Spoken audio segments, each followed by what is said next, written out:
നമസ്കാരം. ആനന്ദ് ഇന്റർനാഷണൽ ന്യൂസിലേക്ക് എല്ലാ മാന്യപ്രേക്ഷകർക്കും സ്വാഗതം. ആദ്യം പ്രധാന വാർത്തകൾ. ഇറാനെതിരായ ആക്രമണത്തിൽ പ്രതികരിച്ച അമേരിക്കൻ പ്രസിഡന്റ് ഡൊണാൾഡ് ട്രംപ്. ഇറാനെതിരായ ആക്രമണത്തിൽ അമേരിക്കയ്ക്ക് വ്യക്തമായ പദ്ധതിയുണ്ട് എന്നും ഇറാന്റെ മിസൈൽ ശേഷിയും നാവികശേഷിയും തകർക്കുകയാണ് പ്രധാന ലക്ഷ്യമെന്നും ഡൊണാൾഡ് ട്രംപ്. ഇറാനെതിരെയുള്ള സംയുക്ത ആക്രമണം ശക്തമാക്കുമെന്നും ഓപ്പറേഷൻ എപ്പിക് ഫ്യൂരി തുടരുമെന്നും അമേരിക്കൻ പ്രസിഡന്റ്. ഒബാമയുടെ കാലത്ത് അമേരിക്ക ഇറാനുമായി നടത്തിയ ആണവ കരാർ ചർച്ചകൾ വെറും പരാജയമായിരുന്നുവെന്നും ട്രംപിന്റെ കുറ്റപ്പെടുത്തൽ. ഇറാനും ഇസ്രായേലും തമ്മിലുള്ള സൈനിക സംഘർഷത്തെ തുടർന്ന് പശ്ചിമേഷ്യൻ വ്യോമപാതകൾ അടച്ചതോടെ ആഗോളതലത്തിൽ വ്യോമഗതാഗതം പൂർണ്ണമായും തടസ്സപ്പെട്ടു. Iran, Bahrain, Qatar, Jordan, United Arab Emirates എന്നീ രാജ്യങ്ങൾക്ക് നേരെയുണ്ടായ ആക്രമണങ്ങളുടെ പശ്ചാത്തലത്തിൽ ദുബായിലേക്കും ടെൽ-അവീവിലേക്കുമുള്ള വിമാന സർവീസുകൾ എയർ കാനഡ താൽക്കാലികമായി നിർത്തിവെച്ചു. ദുബായ് അന്താരാഷ്ട്ര വിമാനത്താവളത്തിൽ മാത്രം റദ്ദാക്കിയത് 700-ലധികം വിമാനങ്ങൾ. അമേരിക്കൻ ഇസ്രായേൽ സൈനിക നീക്കങ്ങൾക്ക് പിന്തുണ പ്രഖ്യാപിച്ചു കനേഡിയൻ പ്രധാനമന്ത്രി മാർക്ക് കാർണി. ഇറാനെതിരായ ആക്രമണത്തെ തുടർന്ന് കാനഡയ്ക്ക് നിലവിൽ നേരിട്ടുള്ള ഭീഷണികളൊന്നുമില്ലെന്ന് കനേഡിയൻ അധികൃതർ. രാജ്യത്തിന്റെ സുരക്ഷാ ഏജൻസികളും പോലീസും സാഹചര്യങ്ങൾ സസൂക്ഷ്മം നിരീക്ഷിച്ചു വരികയാണ് എന്നും ജനങ്ങൾ പരിഭ്രാന്തരാകേണ്ടതില്ല എന്നും സർക്കാർ. വിമാനത്താവളങ്ങളിലും അതിർത്തികളിലും കർശന നിരീക്ഷണം ഏർപ്പെടുത്തി. തെക്കൻ ആൽബർട്ടയിലെ ടാബർ നഗരത്തിൽ പ്രിസ്ക്രിപ്ഷൻ കൂടാതെ ലഭിക്കുന്ന ചുമയ്ക്കുള്ള മരുന്നുകളുടെ ദുരുപയോഗവും കുറ്റകൃത്യങ്ങളും വർദ്ധിക്കുന്നതായി റിപ്പോർട്ടുകൾ. ഡെക്സ്ട്രോമെത്തോർഫാൻ എന്നടങ്ങിയ മരുന്നുകൾ മോഷ്ടിക്കപ്പെടുന്ന സംഭവങ്ങൾ വർദ്ധിച്ചതായും ഇവ ലഹരിക്കായി ഉപയോഗിക്കുന്നത് ഗുരുതരമായിട്ടുള്ള ആരോഗ്യ പ്രശ്നങ്ങൾക്ക് കാരണമാകുന്നതായും ടാബർ പോലീസ്. നിയന്ത്രണങ്ങൾ കർശനമാക്കി പോലീസ് സേന. കാനഡയിൽ പാസ്പോർട്ട് നിരക്കുകൾ വർദ്ധിപ്പിക്കുവാൻ സർക്കാർ തീരുമാനം. പുതിയ നിരക്കുകൾ പ്രാബല്യത്തിൽ വരുന്നത് മാർച്ച് 31 മുതൽ. 5 വർഷത്തെ പാസ്പോർട്ടിന് $123.24 10 വർഷത്തെ പാസ്പോർട്ടിന് $164.32 നിരക്കുകൾ ഉയരും. നിരക്ക് വർധനയ്ക്ക് കാരണം പാസ്പോർട്ട് വിതരണത്തിനുള്ള പ്രവർത്തന ചെലവ് ക്രമാതീതമായി വർദ്ധിച്ചതെന്ന് മാർക്ക് കാർണി സർക്കാർ. നീക്കത്തിനെതിരെ കടുത്ത വിമർശനവുമായി കൺസർവേറ്റീവ് പാർട്ടി. ഇറാനെതിരായ ആക്രമണത്തിന് വ്യോമതാവളങ്ങൾ ഉപയോഗിക്കുവാൻ അനുവദിക്കില്ലെന്ന് സ്പെയിൻ അറിയിച്ചതോടെ US യുദ്ധവിമാനങ്ങൾ രാജ്യം വിട്ടു. 15ഓളം വിമാനങ്ങൾ രാജ്യം വിട്ടുപോയത് US സ്പെയിൻ സംയുക്ത നിയന്ത്രണത്തിലുള്ള റോട്ടാമോറോൺ താവളങ്ങളിൽ നിന്ന്. രാജ്യം വിട്ടുപോയ വിമാനങ്ങൾ എത്തിച്ചേർന്നത് ജർമ്മനിയിലെ റാംസ്റ്റീൻ വ്യോമതാവളത്തിൽ. ഇറാന്റെ പിന്തുണയുള്ള സായുധ സംഘടനയായ ഹിസ്ബുള്ളയുടെ എല്ലാ പ്രവർത്തനങ്ങളും അടിയന്തരമായി നിരോധിക്കുവാൻ തീരുമാനിച്ചതായി ലബനൻ. നുഴഞ്ഞുകയറ്റക്കാരുടെ പേര് മാത്രമേ സമഗ്ര വോട്ടർ പട്ടിക പരിഷ്കരണം വഴി മാറ്റിയിട്ടുള്ളൂവെന്ന് കേന്ദ്ര മന്ത്രി അമിത്ഷാ. BJP അധികാരത്തിലെത്തിയാൽ ഓരോ നുഴഞ്ഞുകയറ്റക്കാരനെയും കണ്ടെത്തി പുറത്താക്കുമെന്നും കേന്ദ്ര ആഭ്യന്തരമന്ത്രി. വർഷങ്ങളായി നടക്കുന്ന നുഴഞ്ഞുകയറ്റം മമതാ ബാനർജിയുടെ സർക്കാർ അറിഞ്ഞില്ലെന്നും തടഞ്ഞില്ലെന്നും നുഴഞ്ഞുകയറ്റക്കാരുടെ സ്വർഗമാണ് ബംഗാളെന്നും അമിത്ഷാ. SIR വഴി ബംഗാളിൽ നിന്ന് ഒഴിവാക്കിയത് 63.66 ലക്ഷം വോട്ടർമാരെ. പ്രാർത്ഥനാ പുണ്യം തേടി ഭക്തലക്ഷങ്ങൾ ഇന്ന് ആറ്റുകാലമ്മയ്ക്ക് പൊങ്കാല അർപ്പിച്ചു. ചടങ്ങുകൾ ആരംഭിച്ചത് രാവിലെ 9:15 ശുദ്ധ പുണ്യാഹത്തോടെ. പൊങ്കാല അടുപ്പിലേക്ക് തീ പകർന്നത് തന്ത്രി പരമേശ്വരൻ ഭട്ടതിരിപ്പാടിന്റെ സാന്നിധ്യത്തിൽ മേൽശാന്തി അനീഷ് നമ്പൂതിരി. പുണ്യം തേടി ലക്ഷക്കണക്കിന് സ്ത്രീകൾ. ദേവീസ്തുതികളാൽ മുഖരിതമായി തലസ്ഥാനം. വിശദമായ വാർത്തകളിലേക്ക്. ഇറാനിലെ പരമോന്നത നേതാവ് ആയത്തുള്ള അലി ഖമേനിയുടെ മരണത്തിനിടയാക്കിയ അമേരിക്കൻ ഇസ്രായേൽ സൈനിക നീക്കങ്ങൾക്ക് പിന്തുണ പ്രഖ്യാപിച്ച കനേഡിയൻ പ്രധാനമന്ത്രി മാർക്ക് കാർണി. ഇന്ത്യയിൽ പര്യടനം നടത്തുന്നതിനിടെയാണ് അദ്ദേഹം കാനഡയുടെ ഔദ്യോഗിക നിലപാട് വ്യക്തമാക്കിയത്. മേഖലയിലെ അസ്ഥിരതയുടെയും ഭീകരവാദത്തിന്റെയും പ്രധാന ഉറവിടം ഇറാനാണ് എന്ന് വിശേഷിപ്പിച്ച അദ്ദേഹം ഇറാൻ ആണവായുധങ്ങൾ വികസിപ്പിക്കുന്നത് തടയുവാൻ അമേരിക്ക നടത്തുന്ന നീക്കങ്ങൾ അന്താരാഷ്ട്ര സുരക്ഷയ്ക്ക് അനിവാര്യമാണ് എന്ന് അഭിപ്രായപ്പെട്ടു. എന്നാൽ ഈ സൈനിക നീക്കത്തിന്റെ ആസൂത്രണത്തിലോ നടത്തിപ്പിലോ കാനഡ പങ്കാളിയല്ലെന്നും വരും ദിവസങ്ങളിൽ നേരിട്ടുള്ള സൈനിക ഇടപെടൽ കാനഡയുടെ ഭാഗത്ത് നിന്ന് ഉണ്ടാകില്ലെന്നും അദ്ദേഹം കൂട്ടിച്ചേർത്തു. അതേസമയം സംഘർഷം രൂക്ഷമായ സാഹചര്യത്തിൽ ഇറാനിലുള്ള കനേഡിയൻ പൗരന്മാരോട് സുരക്ഷിത സ്ഥലങ്ങളിൽ തുടരാൻ സർക്കാർ നിർദ്ദേശം നൽകി. ഇറാനിൽ കാനഡയ്ക്ക് എംബസി ഇല്ലാത്തതിനാൽ നയതന്ത്ര സഹായം നൽകുന്നതിൽ പരിമിതികളുണ്ട് എന്ന് വിദേശകാര്യമന്ത്രി അനിത ആനന്ദ് വ്യക്തമാക്കി. ഇസ്രായേൽ, പാലസ്തീൻ, ലെബനൻ എന്നിവിടങ്ങളിൽ ഉള്ളവർ എത്രയും വേഗം മടങ്ങണമെന്നും നിർദ്ദേശമുണ്ട്. സൈനിക നടപടിയെ പ്രതിപക്ഷ നേതാവ് പിയറി പെലിറിവും പിന്തുണച്ചപ്പോൾ അമേരിക്കൻ നിലപാടുകളെ അന്ധമായി അനുകരിക്കുകയാണ് കാനഡ ചെയ്യുന്നത് എന്ന വിമർശനവുമായി ചില അന്താരാഷ്ട്ര നിരീക്ഷകർ രംഗത്തെത്തിയിട്ടുണ്ട്. ഈ സംഘർഷം ആഗോള എണ്ണ വിലയെ ബാധിക്കുവാൻ സാധ്യതയുണ്ട് എന്നും പ്രധാനമന്ത്രി കർണി നിരീക്ഷിച്ചു. ഇറാനും ഇസ്രായേലും തമ്മിലുള്ള സൈനിക സംഘർഷത്തെ തുടർന്ന് പശ്ചിമേഷ്യൻ വ്യോമപാതകൾ അടച്ചതോടെ ആഗോളതലത്തിൽ വ്യോമഗതാഗതം പൂർണ്ണമായിട്ടും തടസ്സപ്പെട്ടു. ശനിയാഴ്ച Iran, Bahrain, Qatar, Jordan, United Arab Emirates എന്നീ രാജ്യങ്ങൾക്ക് നേരെയുണ്ടായ ആക്രമണങ്ങളുടെ പശ്ചാത്തലത്തിൽ ദുബായിലേക്കും ടെൽ-അവീവിലേക്കുമുള്ള വിമാന സർവീസുകൾ എയർ കാനഡ താൽക്കാലികമായി നിർത്തിവെച്ചു. ദുബായിലേക്കുള്ള വിമാനങ്ങൾ മാർച്ച് 3 വരെയും ടെല്ലവീവിലേക്കുള്ളവ മാർച്ച് 8 വരെയുമാണ് റദ്ദാക്കിയിരിക്കുന്നത്. ടിക്കറ്റ് ബുക്ക് ചെയ്ത യാത്രക്കാർ വിമാനത്താവളത്തിലേക്ക് വരരുതെന്നും അവർക്ക് പിഴയില്ലാതെ ടിക്കറ്റുകളിൽ മാറ്റം വരുത്തുവാൻ സൗകര്യമൊരുക്കുമെന്നും എയർലൈൻ അധികൃതർ അറിയിച്ചു. കാനഡയിലെ ഏറ്റവും വലിയ വിമാനത്താവളമായിട്ടുള്ള ടൊറാൻഡോ പിയേഴ്സൺ ഉൾപ്പെടെയുള്ള കേന്ദ്രങ്ങളിൽ നിന്നുള്ള സർവീസുകളെയും നിലവിലെ സാഹചര്യം ബാധിച്ചിട്ടുണ്ട്. ലോകത്തിലെ ഏറ്റവും തിരക്കേറിയ ദുബായ് അന്താരാഷ്ട്ര വിമാനത്താവളത്തിൽ മാത്രം 700-ലധികം വിമാനങ്ങളാണ് ഇതിനകം തന്നെ റദ്ദാക്കിയത്. ഇസ്രായേൽ, UAE, ഖത്തർ തുടങ്ങിയ രാജ്യങ്ങൾ തങ്ങളുടെ വ്യോമപാതകൾ അനിശ്ചിതകാലത്തേക്ക് അടച്ചതോടെ പല വിമാനങ്ങളും പാതി വഴിയിൽ വഴിതിരിച്ചുവിടുകയോ പുറപ്പെട്ട ഇടങ്ങളിലേക്ക് തന്നെ മടങ്ങിയെത്തുകയോ ചെയ്തു. വരും ദിവസങ്ങളിൽ കൂടുതൽ സർവീസുകൾ തടസ്സപ്പെടാൻ സാധ്യതയുള്ളതിനാൽ യാത്രക്കാർ അതത് വിമാന കമ്പനികളുമായി ബന്ധപ്പെട്ട നിലവിലെ സ്ഥിതിഗതികൾ വിലയിരുത്തണമെന്ന് അധികൃതർ നിർദ്ദേശിക്കുന്നു. ഇറാനെതിരെ അമേരിക്ക നടത്തിയ ആക്രമണത്തെ തുടർന്ന് ആഗോളതലത്തിൽ സംഘർഷം വർദ്ധിച്ചുവെങ്കിലും കാനഡയ്ക്ക് നിലവിൽ നേരിട്ടുള്ള ഭീഷണികളൊന്നുമില്ലെന്ന് കനേഡിയൻ അധികൃതർ വ്യക്തമാക്കി. രാജ്യത്തിന്റെ സുരക്ഷാ ഏജൻസികളും പോലീസും സാഹചര്യങ്ങൾ സസൂക്ഷ്മം നിരീക്ഷിച്ചു വരികയാണ് എന്നും ജനങ്ങൾ പരിഭ്രാന്തരാകേണ്ടതില്ല എന്നും സർക്കാർ നിർദ്ദേശിച്ചു. കാനഡയുടെ ഇന്റലിജൻസ് വിഭാഗം സഖ്യരാജ്യങ്ങളുമായി ചേർന്ന് നിരന്തരം വിവരങ്ങൾ കൈമാറുന്നുണ്ട്. നിലവിൽ കാനഡയ്ക്ക് പ്രത്യേക ഭീഷണിയൊന്നും കണ്ടെത്തിയിട്ടില്ല. അമേരിക്കയുടെ ആക്രമണം മധ്യേഷ്യയിൽ വലിയ അനിശ്ചിതത്വമാണ് സൃഷ്ടിച്ചിരിക്കുന്നത്. തിരിച്ചടിക്കുമെന്ന് ഇറാൻ മുന്നറിയിപ്പ് നൽകിയത് ആഗോളതലത്തിൽ ആശങ്കകൾക്ക് വഴിവെച്ചിട്ടുണ്ട്. ഏത് സാഹചര്യത്തെയും നേരിടാൻ തയ്യാറാണ് എന്ന് കനേഡിയൻ നേതൃത്വം അറിയിച്ചു കഴിഞ്ഞു. രാജ്യത്ത് ഉടനീളമുള്ള പോലീസ് സേന അതീവ ജാഗ്രതയിലാണ്. വിമാനത്താവളങ്ങളിലും അതിർത്തികളിലും കർശന നിരീക്ഷണം ഏർപ്പെടുത്തിയിട്ടുണ്ട്. രാജ്യത്ത് ജനജീവിതം സുരക്ഷിതമാണ് എന്നും അഭ്യൂഹങ്ങൾ പരത്തുന്നതിൽ നിന്ന് വിട്ടുനിൽക്കുവാനും സർക്കാർ ജനങ്ങളോട് അഭ്യർത്ഥിച്ചു. ആഗോളതലത്തിൽ ഉണ്ടാകുന്ന അസ്ഥിരതകൾ പരോക്ഷമായി കാനഡയെ ബാധിച്ചേക്കാമെന്ന് വിദഗ്ധർ ചൂണ്ടിക്കാട്ടുന്നുണ്ട് എങ്കിലും നിലവിൽ നേരിട്ടുള്ള ഭീഷണിയൊന്നുമില്ല. സാഹചര്യത്തിൽ എന്തെങ്കിലും മാറ്റമുണ്ടായാൽ ജനങ്ങളെ അപ്പോൾ അറിയിക്കുമെന്ന് സർക്കാർ ഉറപ്പു നൽകി. തെക്കൻ ആൽബർട്ടയിലെ ടാബർ നഗരത്തിൽ പ്രിസ്ക്രിപ്ഷൻ കൂടാതെ ലഭിക്കുന്ന ചുമയ്ക്കുള്ള മരുന്നുകളുടെ ദുരുപയോഗവും അനുബന്ധ കുറ്റകൃത്യങ്ങളും വർദ്ധിക്കുന്ന സാഹചര്യത്തിൽ പോലീസ് നിയന്ത്രണങ്ങൾ കർശനമാക്കുന്നു. ഡെക്സ്ട്രോമെത്തോർഫാൻ അടങ്ങിയ മരുന്നുകൾ മോഷ്ടിക്കപ്പെടുന്ന സംഭവങ്ങൾ അത് വർദ്ധിച്ചതായിട്ടും ഇവ ലഹരിക്കായിട്ട് ഉപയോഗിക്കുന്നത് ഗുരുതരമായിട്ടുള്ള ആരോഗ്യ പ്രശ്നങ്ങൾക്ക് കാരണമാകുന്നതായും ടാബർ പോലീസ് അറിയിച്ചു. ഈ സാഹചര്യം കണക്കിലെടുത്ത് അത്തരം മരുന്നുകൾ സ്റ്റോറുകളിലെ കൗണ്ടറുകൾക്ക് പിന്നിൽ സൂക്ഷിക്കുവാനും മുതിർന്നവർക്ക് മാത്രം വിൽക്കുവാനും വ്യാപാരികളോട് പോലീസ് അഭ്യർത്ഥിച്ചു. ആൽബർട്ട് കോളേജ് ഓഫ് ഫാർമസിയും ഈ നിർദ്ദേശത്തെ പിന്തുണയ്ക്കുകയും മരുന്നുകളുടെ വിപണനത്തിൽ കൂടുതൽ മുൻകരുതലുകൾ എടുക്കാൻ ഫാർമസികളോട് ആവശ്യപ്പെടുകയും ചെയ്തു. അമിത അളവിൽ ഈ മരുന്നുകൾ ഉപയോഗിക്കുന്നത് ഹൃദയമിടിപ്പ് വർദ്ധിക്കുവാനും വിറയൽ, കാഴ്ചമങ്ങൽ, ഓർമ്മക്കുറവ് എന്നിവയ്ക്കും കാരണമാകുമെന്ന് ആരോഗ്യ വിദഗ്ധർ മുന്നറിയിപ്പ് നൽകുന്നു. പലപ്പോഴും അസറ്റാമിനോഫിൻ പോലുള്ള ഘടകങ്ങൾ അടങ്ങിയ ഇത്തരം മരുന്നുകൾ വലിയ അളവിൽ ഉള്ളിൽ ചെല്ലുന്നത് കരൾ തകരാറിലാകുവാനും മരണത്തിനും വരെ ഇടയാക്കിയേക്കാം. കൗമാരക്കാരുടെ പെരുമാറ്റത്തിലുണ്ടാകുന്ന മാറ്റങ്ങൾ ശ്രദ്ധിക്കണമെന്നും വീട്ടിലെ മരുന്നുകളുടെ ശേഖരം സുരക്ഷിതമായി സൂക്ഷിക്കണമെന്നും പോലീസ് രക്ഷിതാക്കളോട് നിർദ്ദേശിച്ചു. ലഹരി ലക്ഷ്യമിട്ടുള്ള മരുന്നുകളുടെ വിപണനവും മോഷണവും തടയുവാൻ കമ്മ്യൂണിറ്റി തലത്തിൽ ബോധവൽക്കരണം ശക്തമാക്കാനാണ് പോലീസ് ലക്ഷ്യമിടുന്നത്. കാനഡയിൽ പാസ്പോർട്ട് നിരക്കുകൾ വർദ്ധിപ്പിക്കുവാൻ പ്രധാനമന്ത്രി മാർക്ക് കാർണിയുടെ നേതൃത്വത്തിലുള്ള സർക്കാർ തീരുമാനിച്ചു. ഈ വർഷം മാർച്ച് 31 മുതൽ പുതിയ നിരക്കുകൾ പ്രാബല്യത്തിൽ വരും. ഉപഭോക്തൃ വില സൂചികയുമായി പാസ്പോർട്ട് നിരക്കിനെ ബന്ധിപ്പിക്കുവാനുള്ള ജനുവരിയിലെ സർക്കാർ ഉത്തരവിനെ തുടർന്നാണ് ഈ മാറ്റം. ഇത് പ്രകാരം 5 വർഷത്തെ പാസ്പോർട്ടിന് $123.24 10 വർഷത്തെ പാസ്പോർട്ടിന് $164.32 നിരക്കുകൾ ഉയരും. കാനഡയ്ക്ക് പുറത്തു നിന്നും അപേക്ഷിക്കുന്നവർ 10 വർഷത്തെ പാസ്പോർട്ടിന് $267.02 നൽകേണ്ടി വരും. 2024 ഏപ്രിലിലെ കണക്കനുസരിച്ച് 2.7% വർധനവാണ് നിലവിൽ രേഖപ്പെടുത്തിയിരിക്കുന്നത്. പാസ്പോർട്ട് വിതരണത്തിനുള്ള പ്രവർത്തന ചെലവ് ക്രമാതീതമായി വർദ്ധിച്ചതാണ് നിരക്ക് കൂട്ടുവാൻ സർക്കാരിനെ പ്രേരിപ്പിച്ചത്. നിലവിലെ ഫീസിലൂടെ ലഭിക്കുന്ന വരുമാനം, ഉദ്യോഗസ്ഥരുടെ ശമ്പളം, IT ചെലവുകൾ, പാസ്പോർട്ട് വിതരണം എന്നിവയ്ക്ക് തികയുന്നില്ലെന്ന് ഇമിഗ്രേഷൻ വിഭാഗം വ്യക്തമാക്കി. എന്നാൽ സർക്കാരിന്റെ ഈ നീക്കത്തിനെതിരെ കടുത്ത വിമർശനവുമായി പ്രതിപക്ഷം രംഗത്തെത്തി. പാസ്പോർട്ട് ലഭിക്കുവാനുള്ള കാലതാമസവും സേവനങ്ങളിലെ പോരായ്മകളും പരിഹരിക്കാതെ നിരക്ക് വർദ്ധിപ്പിക്കുന്നത് സാധാരണക്കാർക്ക് വലിയ തിരിച്ചടിയാകുമെന്ന് പ്രതിപക്ഷ കക്ഷിയായിട്ടുള്ള കൺസർവേറ്റീവ് പാർട്ടി ആരോപിച്ചു.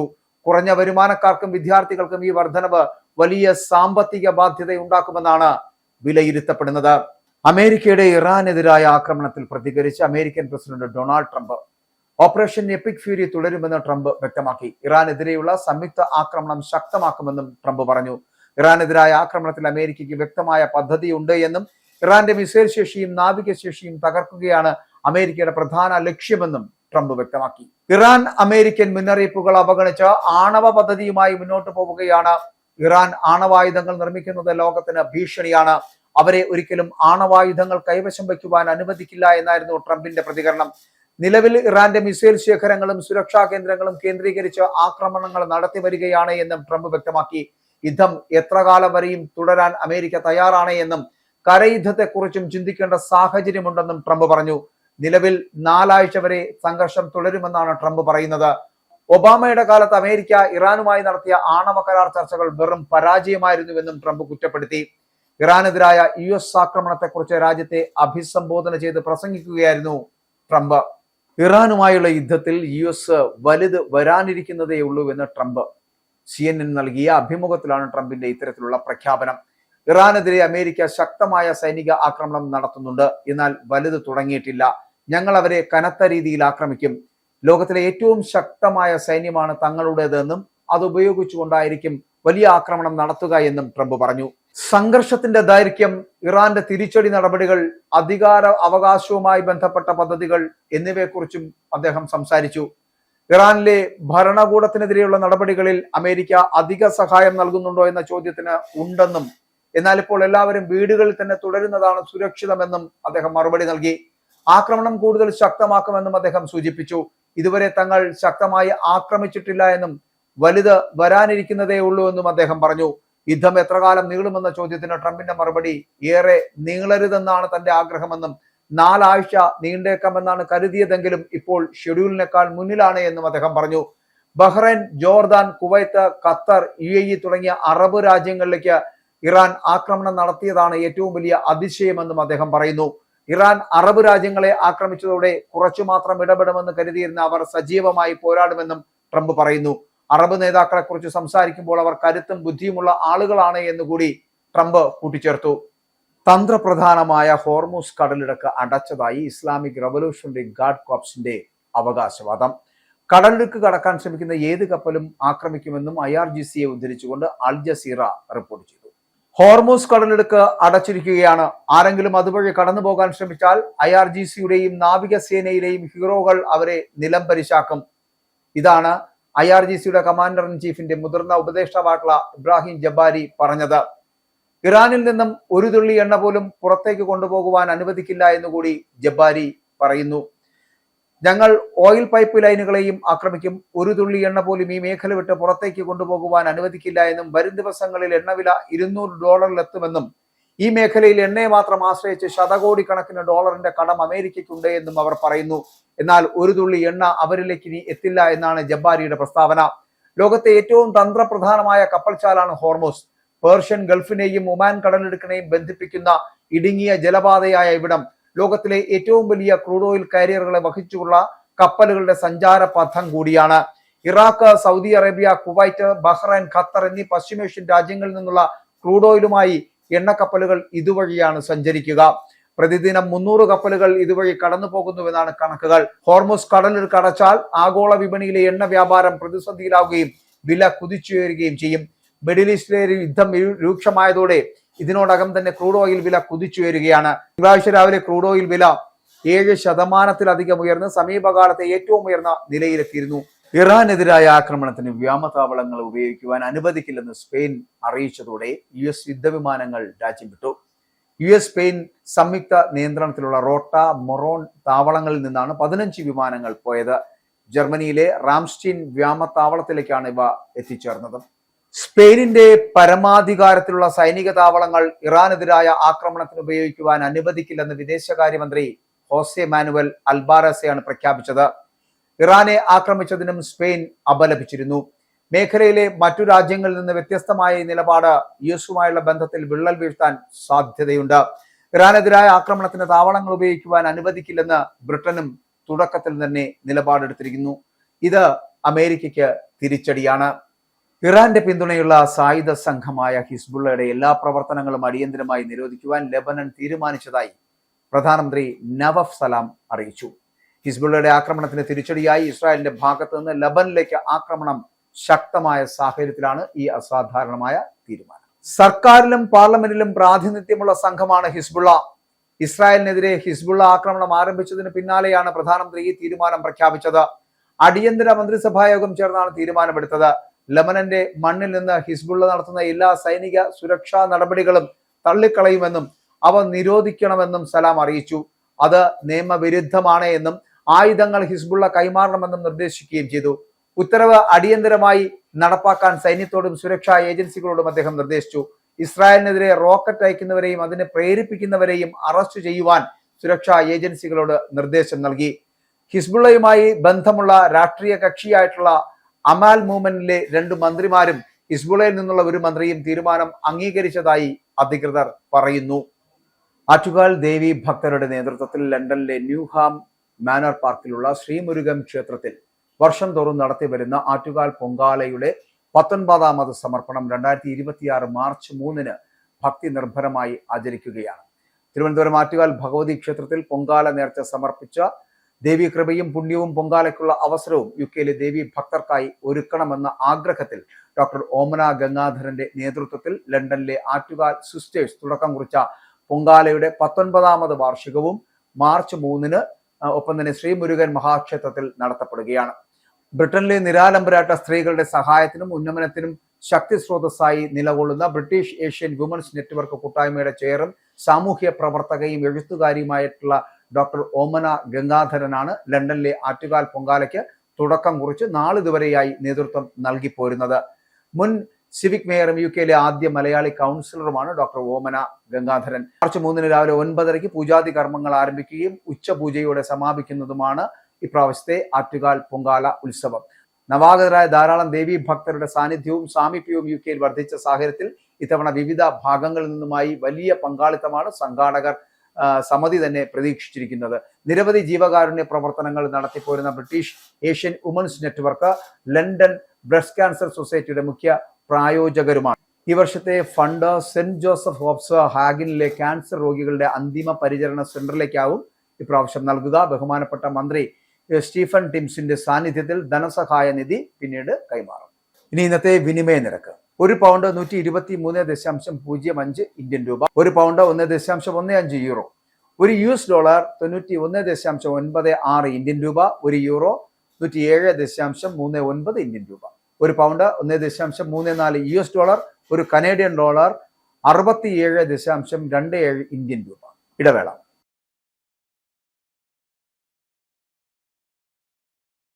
വാർത്തകൾ തുടരുന്നു. ഇറാൻ US സംഘർഷം 4ാം ദിവസത്തിലേക്ക് കടന്നതോടെ പശ്ചിമേഷ്യൻ മേഖലയിലെ വ്യോമാതിർത്തികളിൽ അനിശ്ചിതത്വം തുടരുന്നുണ്ടെങ്കിലും ഇന്ത്യയും മിഡിൽ ഈസ്റ്റും തമ്മിലുള്ള വിമാന സർവീസുകൾ ചൊവ്വാഴ്ച ഭാഗികമായി പുനരാരംഭിച്ചു. കുടുങ്ങിക്കിടക്കുന്ന യാത്രക്കാർക്കായിട്ട് പ്രത്യേക റിലീഫ് സർവീസുകളും ഷെഡ്യൂൾ ചെയ്ത വിമാനങ്ങളും നിയന്ത്രണങ്ങളോടെ പ്രവർത്തനം തുടങ്ങി. യാത്രക്കാരെ തിരിച്ചെത്തിക്കാൻ ഇന്ത്യൻ വിമാന കമ്പനികൾ പ്രത്യേക നടപടികൾ ആരംഭിച്ചു. ഇൻഡിഗോ മാർച്ച് 3-ന് ജിദ്ദയിൽ നിന്ന് ഇന്ത്യയിലേക്ക് 10 പ്രത്യേക വിമാനങ്ങൾ ഇൻഡിഗോ ഷെഡ്യൂൾ ചെയ്തിട്ടുണ്ട്. മുംബൈ, ഹൈദരാബാദ്, അഹമ്മദാബാദ് എന്നിവിടങ്ങളിലേക്കുള്ള 4 വിമാനങ്ങൾക്ക് ഇതിനകം തന്നെ അനുമതി ലഭിച്ചു.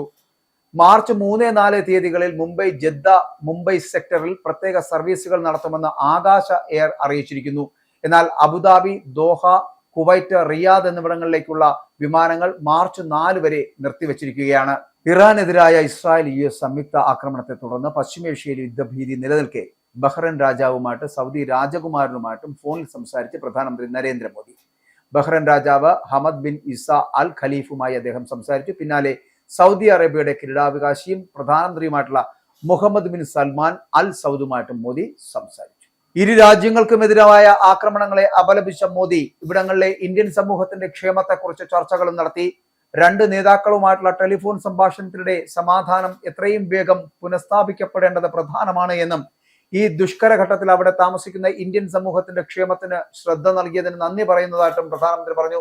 ഇസ്രായേലിനും ബഹ്റൈൻ, സൗദി അറേബ്യ എന്നിവയുൾപ്പെടെ നിരവധി പശ്ചിമേഷ്യൻ രാജ്യങ്ങൾക്ക് നേരെയും ഇറാൻ മിസൈൽ ആക്രമണം നടത്തിയിരുന്നു. നേരത്തെ മോദി ഇസ്രായേൽ പ്രധാനമന്ത്രി ബെഞ്ചമിൻ നെതന്യാഹുവുമായിട്ടും UAE president Sheikh Mohammed bin Zayed Al നഹ്യാനുമായിട്ടും സംസാരിച്ചിരുന്നു. നുഴഞ്ഞുകയറ്റക്കാരുടെ പേര് മാത്രമേ സമഗ്ര വോട്ടർ പട്ടിക പരിഷ്കരണം, അതായത് SIR വഴി മാറ്റിയിട്ടുള്ളൂവെന്നും BJP അധികാരത്തിലെത്തിയാൽ അവരെ സംസ്ഥാനത്ത് നിന്ന് തന്നെ പുറത്താക്കുമെന്നും കേന്ദ്ര ആഭ്യന്തരമന്ത്രി അമിത്ഷാ.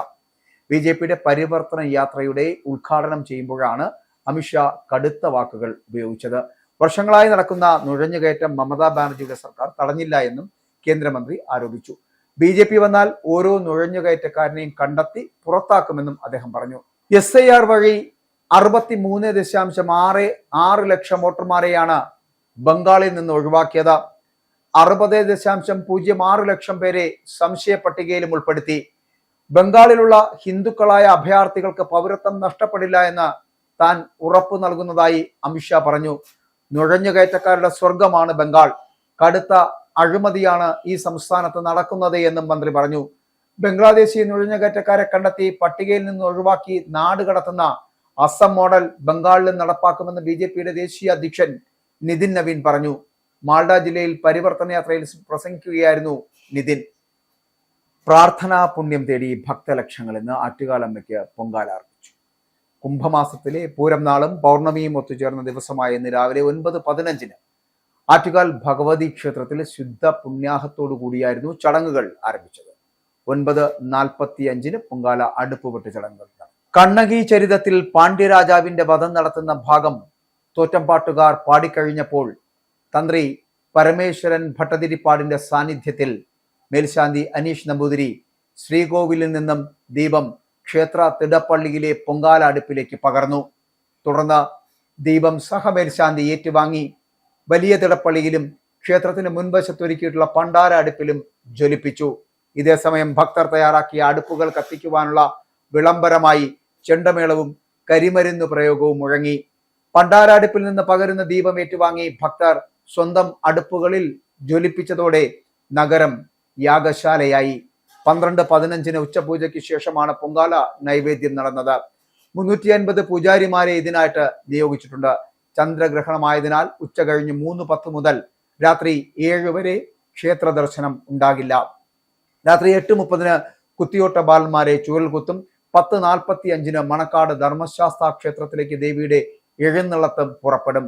നാളെ രാത്രി 9:45 കാപ്പഴിച്ച് ദേവിയെ കുടിയിളക്കും. രാത്രി 12:45 നടത്തുന്ന കുരുതി തർപ്പണത്തോടെയാണ് ഈ വർഷത്തെ പൊങ്കാല ഉത്സവത്തിന് സമാപനമാകുക. പശ്ചിമേഷ്യയിലെ സംഘർഷത്തിന്റെ പശ്ചാത്തലത്തിൽ സൗദി അറേബ്യയിലേക്ക് പോവുകയായിരുന്ന കപ്പൽ കൊല്ലം തുറമുഖത്ത് നങ്കൂരമിട്ടു. സൗദിയിലെ സിയത്ത് കമ്പനിക്ക് വേണ്ടി ചൈനയിൽ നിർമ്മിച്ച കപ്പൽ റാഫ് തനൂറ തുറമുഖത്തേക്ക് പോകുന്നതിനിടെയാണ് കൊല്ലത്ത് സുരക്ഷിത താവളം തേടിയത്. വലിയ കപ്പലുകളെ ഉൾക്കടലിൽ നിന്ന് കെട്ടിവലിച്ച് തുറമുഖത്ത് അടുപ്പിക്കുന്നതിനും മറ്റും ഉപയോഗിക്കുന്ന കപ്പലാണ് ഇത്. സാക്കി വിഷൻ എന്നു പേരുള്ള കപ്പലിന് 48 മീറ്റർ നീളവും 3.5 മീറ്റർ ഡ്രാഫ്റ്റുമുണ്ട്. 12 ജീവനക്കാർ കപ്പലിലുണ്ട്. ഫിലിപ്പീൻസ്, ഇന്തോനേഷ്യ എന്നീ രാജ്യങ്ങളിൽ ഉള്ളവരാണ് കപ്പൽ ജീവനക്കാർ. കപ്പലിന് നങ്കൂരമിടാൻ അനുമതി നൽകിയെങ്കിലും ജീവനക്കാർക്ക് പുറത്തിറങ്ങാൻ അനുമതി നൽകിയിട്ടില്ല. ഇവർ കപ്പലിൽ തന്നെ തുടരുകയാണ്. കപ്പൽ ശ്രീലങ്ക പിന്നിട്ടപ്പോഴാണ് പശ്ചിമേഷ്യൻ സംഘർഷം രൂക്ഷമാവുകയും ഹോർമുസ് കടലിടുക്ക് വഴിയുള്ള യാത്ര പ്രതിസന്ധിയിലാവുകയും ചെയ്തത്. തുടർന്ന് പാക് ഷിപ്പിംഗ് ഏജൻസിയുമായി ബന്ധപ്പെട്ട് ഇന്ത്യയിൽ നങ്കൂരമിടുവാൻ അനുമതി തേടുകയായിരുന്നു. പോർട്ട് ഓഫീസറുമായി ബന്ധപ്പെട്ടതിനെ തുടർന്ന് കസ്റ്റംസ് ഇമിഗ്രേഷൻ അനുമതി നേടിയാണ് തുറമുഖത്ത് കപ്പൽ അടുത്തത്. മറ്റു 2 ചരക്ക് കപ്പൽ കൂടി നങ്കൂരമിടാൻ ഷിപ്പിംഗ് ഏജൻസിയുടെ സഹായം തേടിയിരുന്നു. അവ മംഗലപുരം പിന്നിട്ടതിനാൽ മുംബൈ തുറമുഖത്തേക്ക് വിട്ടു. സീദ് കമ്പനിക്ക് വേണ്ടി ചൈനയിൽ നിർമ്മിച്ച് സൗദിയിലേക്ക് കൊണ്ടുപോകുന്നതിനിടയിൽ സാക്കി ഐക്കൻ എന്ന ഓഫ് ഷോർ കപ്പലിന്റെ യന്ത്രത്തിൽ വലയും കയറും കുരുങ്ങിയതിനെ തുടർന്ന് അവ നീക്കം ചെയ്യാൻ അടുത്തിടെ കൊല്ലം തുറമുഖത്ത് അടുപ്പിച്ചിരുന്നു. അതേ കമ്പനിക്ക് വേണ്ടി നിർമ്മിച്ച അതേ വിഭാഗത്തിൽപ്പെട്ട കപ്പലാണ് ആഴ്ചകളുടെ ഇടവേളയ്ക്കിടയിൽ കൊല്ലത്ത് വീണ്ടും നങ്കൂരമിട്ടത്. സംഘർഷത്തിന് അയവുണ്ടാകുന്നതുവരെ കപ്പൽ കൊല്ലത്തുണ്ടാകും. പശ്ചിമേഷ്യയിലെ സംഘർഷം കേരളത്തിൽ നിന്നുള്ള കയറ്റുമതി മേഖലയെയും സാരമായി ബാധിക്കുന്നു. നിലവിൽ കോഴിക്കോട് വിമാനത്താവളത്തിൽ നിന്നും കൊച്ചി വിമാനത്താവളത്തിൽ നിന്നും ഉൽപ്പന്നങ്ങൾ കയറ്റുമതി ചെയ്യുന്നത് നിർത്തിവെക്കാൻ ആവശ്യപ്പെട്ടിട്ടുണ്ട്. സൗദി അറേബ്യ ഭാഗികമായിട്ടും ഖത്തറും UAEയും പൂർണ്ണമായിട്ടും കയറ്റുമതി നിർത്തിവെക്കുവാൻ ആവശ്യപ്പെട്ടിട്ടുണ്ട് എന്ന് Kerala exporters forum general secretary Munshid Ali പറയുന്നു. യൂറോപ്യൻ രാജ്യങ്ങളിലേക്കുള്ള കാർഗോ ദോഹ വഴിയാണ് ഖത്തർ എയർവേസ് കൊണ്ടുപോകുന്നത്. UAE വഴിയാണ് എമിറേറ്റ്സ് കൊണ്ടുപോകുന്നത്. ഉൽപ്പന്നങ്ങൾ നിലവിൽ കയറ്റുമതി ചെയ്യേണ്ടെന്ന് ഖത്തർ എയർവേസ് അടക്കമുള്ളവർ രേഖാമൂലം അറിയിച്ചു കഴിഞ്ഞു. ജിദ്ദയിലേക്ക് ഭാഗികമായിട്ട് കയറ്റുമതി ചെയ്യുന്നുണ്ട്. യൂറോപ്യൻ രാജ്യങ്ങളിലേക്കുള്ള കയറ്റുമതി താൽക്കാലികമായി നിർത്തിവെച്ചിരിക്കുകയാണ്. സംഘർഷം വർദ്ധിച്ചാൽ കയറ്റുമതി പൂർണ്ണമായിട്ടും നിർത്തിവെക്കേണ്ടി വരും. കഴിഞ്ഞ 2 ദിവസമായി ഏകദേശം 20 കൺസൈൻമെന്റുകൾ തടഞ്ഞുവെക്കുകയോ റദ്ദാക്കുകയോ ചെയ്തിട്ടുണ്ട്. ഏകദേശം 20 ടണ്ണോളം സാധനങ്ങൾ ഇതിനകത്തുണ്ട്. ആഗോളതലത്തിലെ സംഘർഷങ്ങൾ എല്ലാ രാജ്യങ്ങൾക്കും ദോഷം വരുത്തുകയാണ് എന്നും ആഗോള വാണിജ്യം, ഊർജ വിപണികൾ, വിതരണ ശൃംഖലകൾ എന്നിവ പ്രതിസന്ധിയിലാണ് എന്നും കേരള എക്സ്പോർട്ടേഴ്സ് ഫോറം പറയുന്നു. സിറ്റിംഗ് MLA-മാർക്ക് പുറമെ 19 മണ്ഡലങ്ങളിലെ സ്ഥാനാർത്ഥിത്വം സംബന്ധിച്ച് കോൺഗ്രസിൽ ധാരണയായി. സിറ്റിംഗ് MLA-മാരിൽ IC ബാലകൃഷ്ണന്റെയും എൽദോസ് കുന്നപ്പള്ളിയുടെയും കാര്യത്തിൽ അന്തിമ തീരുമാനമായിട്ടില്ല.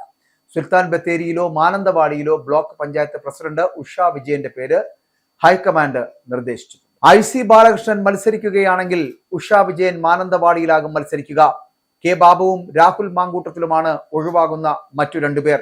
തിരുവമ്പാടി, പട്ടാമ്പി, കളമശ്ശേരി, കൊച്ചി കൈമാറ്റം മുസ്ലിം ലീഗുമായി കോൺഗ്രസ് ചർച്ച നടത്തി വരുന്നു. ഇക്കാര്യത്തിൽ അന്തിമ തീരുമാനമാകുന്നത് അനുസരിച്ചാകും അവിടങ്ങളിൽ സ്ഥാനാർത്ഥിത്വം.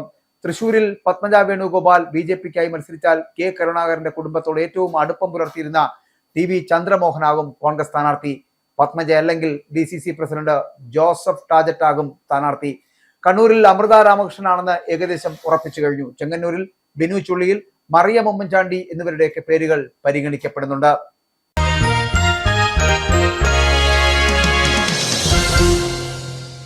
വിൻഡീസിനെതിരെ ഗംഭീര ഇന്നിംഗ്സുമായി ഇന്ത്യയെ സെമിയിലെത്തിച്ച് ഹീറോ ആയി മാറിയിരിക്കുകയാണ് മലയാളി താരം സഞ്ജു സാംസൺ. തോറ്റാൽ ലോകകപ്പിൽ നിന്ന് പുറത്താകുമായിരുന്ന ടീമിനെ സഞ്ജുവിന്റെ ഒറ്റയാൾ പോരാട്ടമാണ് കരകയറ്റിയത്. പിന്നാലെ അഭിനന്ദന പ്രവാഹങ്ങൾ ഒഴുകിയെത്തി. എന്നാൽ സാമൂഹ്യ മാധ്യമത്തിലെ ഒരു പോസ്റ്റ് വിവാദങ്ങൾക്ക് വഴിവെച്ചിരിക്കുകയാണ്. സഞ്ജുവിനെ അഭിനന്ദിച്ചുകൊണ്ട് ഒരു ഉപയോക്താവ് സാമൂഹ്യ മാധ്യമത്തിൽ പങ്കുവച്ച പോസ്റ്റാണ് വിവാദത്തിലായത്. വിൻഡീസിനെ തോൽപ്പിച്ചതും സഞ്ജുവിന്റെ ഇന്നിംഗ്സിനെ ചേർത്തും വംശീയ ചുവയോടെയാണ് ഇയാൾ പോസ്റ്റ് ഇട്ടത്. സഞ്ജുവിന്റെ ചിത്രവും അതിനകത്ത് ഉപയോഗിച്ചിട്ടുണ്ട്. അഭിനന്ദിച്ചാണ് പോസ്റ്റെങ്കിലും പല കോണുകളിൽ നിന്നും വിമർശനമുയർന്നു. കോൺഗ്രസ് ഇയാൾക്കെതിരെ രൂക്ഷ വിമർശനവുമായി രംഗത്തെത്തി. വംശീയതയ്ക്ക് ഇന്ത്യയിൽ സ്ഥാനമില്ലെന്ന് പറഞ്ഞ് കോൺഗ്രസ് ഔദ്യോഗിക എക്സ് ഹാൻഡിലുകൾ പോസ്റ്റിട്ടു. കേന്ദ്രമന്ത്രി അശ്വിനി വൈഷ്ണവിനോട് ഉടൻ നടപടിയെടുക്കണമെന്നും കോൺഗ്രസ് ആവശ്യപ്പെട്ടു. അതോടെയാണ് വിഷയം കൂടുതൽ ചർച്ചയായത്. സൂപ്പർ 8-ലെ അവസാന മത്സരത്തിൽ വെസ്റ്റ് ഇൻഡീസിനെ 5 വിക്കറ്റിന് കീഴടക്കിയാണ് ഇന്ത്യയുടെ സെമി പ്രവേശം. സെമിയിൽ ഇംഗ്ലണ്ടാണ് ഇന്ത്യയുടെ എതിരാളികൾ. 50 പന്തിൽ നിന്ന് 97 റൺസ് എടുത്ത സഞ്ജു പുറത്താകാതെ നിന്ന് ഇന്ത്യയുടെ വിജയ റണ്ണും കുറിച്ചു. അനാവശ്യ ഷോട്ടുകൾക്ക് മുതിരാതെ ശ്രദ്ധയോടെ ബാറ്റേന്തിയാണ് സഞ്ജു ഇന്നിംഗ്സ് മുന്നോട്ട് കൊണ്ടുപോയത്. പ്രധാന വാർത്തകൾ വീണ്ടും. ഇറാനെതിരായ ആക്രമണത്തിൽ പ്രതികരിച്ച് അമേരിക്കൻ പ്രസിഡന്റ് ഡൊണാൾഡ് ട്രംപ്. ഇറാനെതിരായ ആക്രമണത്തിൽ അമേരിക്കയ്ക്ക് വ്യക്തമായ പദ്ധതിയുണ്ട് എന്നും ഇറാന്റെ മിസൈൽ ശേഷിയും നാവിക ശേഷിയും തകർക്കുകയാണ് പ്രധാന ലക്ഷ്യമെന്നും ഡൊണാൾഡ് ട്രംപ്. ഇറാനെതിരെയുള്ള സംയുക്ത ആക്രമണം ശക്തമാക്കുമെന്നും ഓപ്പറേഷൻ എപ്പിക് ഫ്യൂരി തുടരുമെന്നും അമേരിക്കൻ പ്രസിഡന്റ്. ഒബാമയുടെ കാലത്ത് അമേരിക്ക ഇറാനുമായി നടത്തിയ ആണവ കരാർ ചർച്ചകൾ വെറും പരാജയമായിരുന്നുവെന്നും ട്രംപിന്റെ കുറ്റപ്പെടുത്തൽ. ഇറാനും ഇസ്രായേലും തമ്മിലുള്ള സൈനിക സംഘർഷത്തെ തുടർന്ന് പശ്ചിമേഷ്യൻ വ്യോമപാതകൾ അടച്ചതോടെ ആഗോളതലത്തിൽ വ്യോമഗതാഗതം പൂർണ്ണമായും തടസ്സപ്പെട്ടു. Iran, Bahrain, Qatar, Jordan, United Arab Emirates എന്നീ രാജ്യങ്ങൾക്ക് നേരെയുണ്ടായ ആക്രമണങ്ങളുടെ പശ്ചാത്തലത്തിൽ ദുബായിലേക്കും ടെൽ അവീവിലേക്കുമുള്ള വിമാന സർവീസുകൾ എയർ കാനഡ താൽക്കാലികമായി നിർത്തിവെച്ചു. ദുബായ് അന്താരാഷ്ട്ര വിമാനത്താവളത്തിൽ മാത്രം റദ്ദാക്കിയത് 700-ലധികം വിമാനങ്ങൾ. അമേരിക്കൻ ഇസ്രായേൽ സൈനിക നീക്കങ്ങൾക്ക് പിന്തുണ പ്രഖ്യാപിച്ചു കനേഡിയൻ പ്രധാനമന്ത്രി മാർക്ക് കാർണി. ഇറാനെതിരായ ആക്രമണത്തെ തുടർന്ന് കാനഡയ്ക്ക് നിലവിൽ നേരിട്ടുള്ള ഭീഷണികളൊന്നുമില്ലെന്ന് കനേഡിയൻ അധികൃതർ.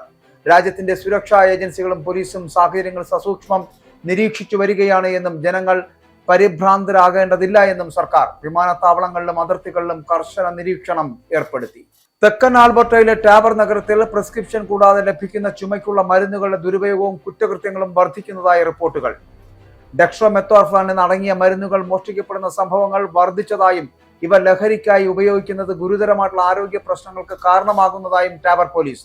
നിയന്ത്രണങ്ങൾ കർശനമാക്കി പോലീസ് സേന. കാനഡയിൽ പാസ്പോർട്ട് നിരക്കുകൾ വർദ്ധിപ്പിക്കുവാൻ സർക്കാർ തീരുമാനം. പുതിയ നിരക്കുകൾ പ്രാബല്യത്തിൽ വരുന്നത് മാർച്ച് 31 മുതൽ. 5 വർഷത്തെ പാസ്പോർട്ടിന് $123.24 10 വർഷത്തെ പാസ്പോർട്ടിന് $164.32 നിരക്കുകൾ ഉയരും.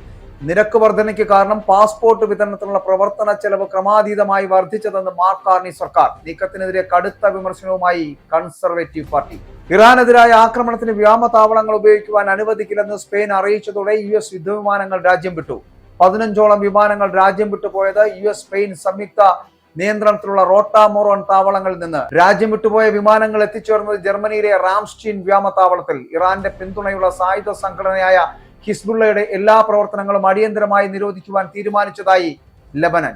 നുഴഞ്ഞുകയറ്റക്കാരുടെ പേര് മാത്രമേ സമഗ്ര വോട്ടർ പട്ടിക പരിഷ്കരണം വഴി മാറ്റിയിട്ടുള്ളൂവെന്ന് കേന്ദ്ര മന്ത്രി അമിത്ഷാ. BJP അധികാരത്തിലെത്തിയാൽ ഓരോ നുഴഞ്ഞുകയറ്റക്കാരനെയും കണ്ടെത്തി പുറത്താക്കുമെന്നും കേന്ദ്ര ആഭ്യന്തരമന്ത്രി. വർഷങ്ങളായി നടക്കുന്ന നുഴഞ്ഞുകയറ്റം മമതാ ബാനർജിയുടെ സർക്കാർ അറിഞ്ഞില്ലെന്നും തടഞ്ഞില്ലെന്നും നുഴഞ്ഞുകയറ്റക്കാരുടെ സ്വർഗമാണ് ബംഗാളെന്നും അമിത്ഷാ. SIR വഴി ബംഗാളിൽ നിന്ന് ഒഴിവാക്കിയത് 63.66 ലക്ഷം വോട്ടർമാരെ.